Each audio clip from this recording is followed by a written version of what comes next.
Well, coming into this season, we had 16 players signed last year. Lost 10 starters on defense. Lost 6 on offense.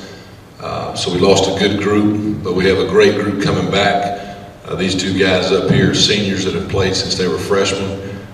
They've stuck with us the whole time, and these two guys provide great leadership. Corey Keel and Dennis Edwards, and we've got a young football team coming back, probably going to be the youngest team we've had since we've been there overall going into a season. But the young kids have worked really hard, and they follow the lead of these two guys up here, their fellow seniors. So we're excited about the upcoming season.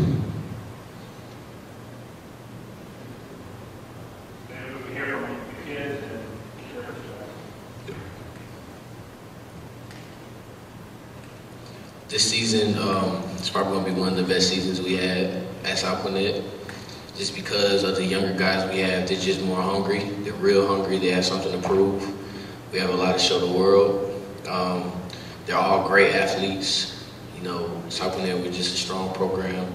We've always been about breeding great athletes and just competing on Fridays, just having a great mindset. So I feel like this season will be one of the best seasons at South Gwinnett. We got something to prove. We'll shock the world.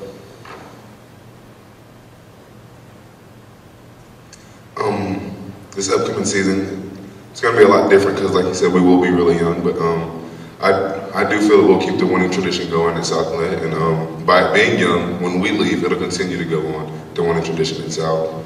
And we will be replacing a lot of people this year, but we have a lot of people stepping up to the plate, doing what they have to do. We got people returning, people that's played but may have not started, but I think we'll be a good team this year.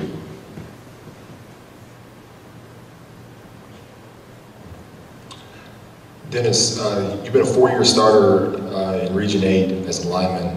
I don't know if there's many, if any, linemen that have ever done that here in Gwinnett. I'm sure there has. That's not off the top of my head. How were you able to come in as a freshman and start and stay healthy? These 4 years, taking a pounding in a tough Region 8, and be able to play all 4 years.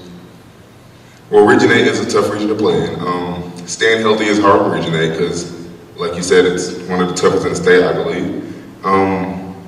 You just have to work on it. You can't. There's no really off season. You have to work on it year-round, 365 days. Monday through Thursday is the most important. Friday is just the finishing touch, I believe. You have to work hard, not just on Friday night, but you have to work hard in the weight room, on the track, and all that stuff to stay in shape, get your body flexible so you don't get injured as much, because it is a tough region to play in itself. Coach Small, you guys are in a county where the last 3 state champions have come from here. What kind of sense of pride is there in coaching this area where there's such a high talent? And on the flip side, how tough does it make it for you as a coach to try and win and be successful in this area? Well, I think as a coach, you want to compete in the where it's most competitive, and we're definitely in the most competitive county in the state of Georgia. So it presents a challenge, but it's a fun challenge. I tell our kids all the time, they're very fortunate to be able to play in Gwinnett County. I didn't play in Gwinnett County, I played in Richmond County, but what an opportunity these kids have in terms of week to week. They get better as a football player and they improve their skill set because in order to compete in this region, you've got to work on it all the time. So it's a fun league to play in. It's very challenging, and it's always, it's great to see people from our county be successful as we go on into the state playoffs. So I'm very proud to be able to coach in this county and be a part of it. Corey, talk a bit about your role among the receivers this year.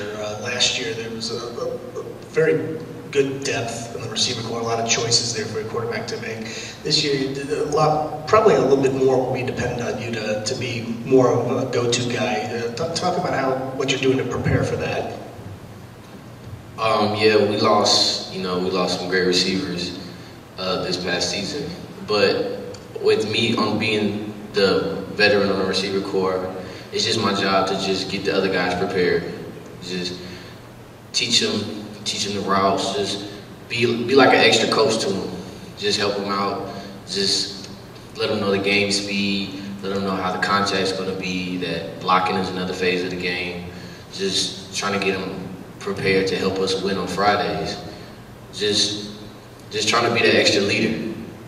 And I feel like if I do that role, we'll be successful.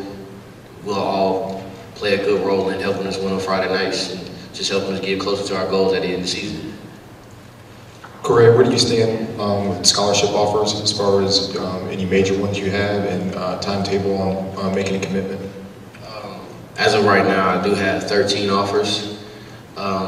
Biggest offers is Purdue, Minnesota, Kansas State, Indiana, and Illinois. But as of right now, me making my commitment, it'll be probably closer to the end of the season. Going into playoff time is probably when I decide to sit down with my coaches and my family and decide what school I'd like to make my home for my college career. And same question for Dennis. Where do you stand scholarship offer-wise and as far as making a timetable decision? My timetable probably is just like him, near the end of the season. I haven't narrowed it down to any top schools yet. I do have a good bit of offers. I'm just waiting for more in time to tell. Coach Small, looking at your team, what do you see right now as your strengths and weaknesses, offensive and defensively? Well, the weakness is obviously the youth and inexperience with the number of young kids that we'll be having to play for us. But the strength, I believe, is the hunger and the desire that these kids have shown through the off season, through the summer, through the spring. It's been a real fun group to coach because there's a lot of kids that are hungry to get on the field and compete. And it's been a joy to coach them. And then it's been great. The strengths are these two guys up here in terms of, you know, they could have left and gone somewhere else because it's going to be a young football team, but they want the bullseye on their chest and they want to be the lead bell cow and lead these younger kids, and I'm proud of them for that. Why did you choose these two players? Was there anything in particular about them? Well, they've been great leaders in our program the last 4 years. They've been guys that have been with us every single day. They know what our program's about. They know what we expect of them. These are two guys that we don't have to tell what to do. They know, and they do take on a role as an extra coach in that locker room, on the field with the kids, and the kids listen to these guys. But these are two outstanding young men, and I'm proud of them and excited about what the future holds for them, not just in football, but in life in general. Corey, do you have a particular game that you're looking forward to this year? I didn't know if there's a particular rival that either you or the team really likes to play, or is there any game you kind of have circled right now, or what? All of them. But mostly the most exciting game for me is August 24th at 3 o'clock is when we face on Lincoln from Tallahassee, Florida. That'll probably be one of the exciting games of the season. But I just look forward to playing. My last year at South Gwinnett, my senior year, it's a rivalry for every team because you want to go out there and win every game. So, you know, on Friday nights is no friends, it's none of that. It's just competition. You got to beat that guy. So all of the games, but Tallahassee, Florida, Lincoln High School will be the most exciting game. Coach, that brings to mind this first time. I don't know that you guys have ever played a team from out of state, or at least it's been a long time. Talk about the challenge, the unique challenge that's going to be to start off the season with a powerhouse from out of state. I know you played Norcross last year, was a huge challenge in and of itself, but how different is it playing a powerhouse from out of state who you've never seen before, a totally new situation right off the bat like that? Well, it's a great opportunity for our program, and it is the first time that we've ever done that at South Gwinnett. In terms of the challenge, it's going to be a great challenge, but we get challenged every week of the season during the regular season. So in terms of tough opponent, it's no different for us. Us not knowing a whole lot about them, just having a little bit of film that we have and the studying we've done on them, that'll present a challenge. Not knowing their personnel, like we know a lot of the personnel in the county that we play. But it's an exciting time for our program with the opportunity that we have to play these guys. Same kind of question to either of the players, what that's going to be like, again, going right off the bat against a team from out of state like that. Okay, to answer that, I hear you all say that y'all believe that we're one of the best counties on this side of Mississippi. So with saying that, we play one of the best regions in the state. So I do believe that taking on an out-of-state team will be difficult because we don't know their personnel and what they're going to do as much. But if we feel that we're the best, then I don't think we have much to worry about. I mean, just another Friday night. I feel like it'll be a great challenge. You know, 9 times out of 10 when you hear a team from Florida, you think of speed, you think of quickness. You know, so it's just really a good chance to see where you're at. Like, coming out of the South, the past 4 years, we might not have been the biggest guys, but South Gwinnett is always known for speed. That's one thing you can't beat us is speed. So it'll be a great challenge to see where we're at. I feel like we play our game, we can dominate these boys. That's honestly how I feel. I might have to talk to them on the ride home. I wanted to get Dennis's take on 7-on-7 tournaments. Obviously, the linemen aren't involved with that. So, what are you doing when the skill players are off playing 7-on-7s? Do you have lineman challenges? Are you guys doing anything in particular, or what? Well, we do have a couple of OLDL combines and stuff that we host at our school. We had one a couple of weeks ago. We invited GAC to. We're having one Tuesday. We're going to have some schools at. So we do compete amongst the linemen. But I play center, so half the time I am at the 7-on-7s, snapping the ball. But yeah, we do compete offensive line-wise.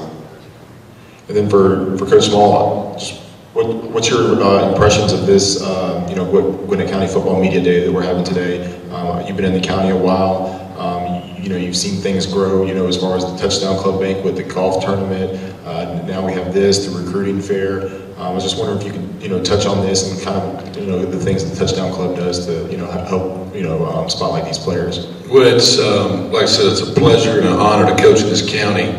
And we all have our own separate deals at our school. But the job that the Gwinnett Touchdown Club does, and, under Dave Hunter's leadership the past few years, and now Chip Gaskell taking over, it's just been phenomenal. And it continues to grow. And then obviously Dr. Levingood and his crew and what they do for us. The media has always been great, giving coverage to all the players in the county and doing a great job with that. And I believe this is just icing on the cake of continuing to expand our product in Gwinnett County. So it's a privilege to be here.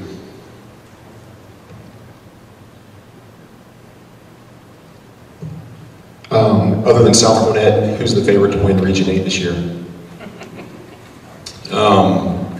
And I believe there's a handful of teams every year that are right there, but you got to go to last year and who won it. Grayson's won it the last couple of years, and Norcross won the state championship, and I believe you got to give them credit for where they're at until somebody knocks them off. I have one final question for you, Coach Small, kind of on that same line of questioning. 6 or 7 months ago, you, as head coach of Team Small for the All-Star game, you stood on this very same stage and said that Team Small was going to score on the first play, and they did. You want to go ahead and just guarantee a region championship or anything like that on the same line? I'll guarantee you we'll show up August 24th and be at the game. This is as far as I'll go with it. Thank you. Thank you.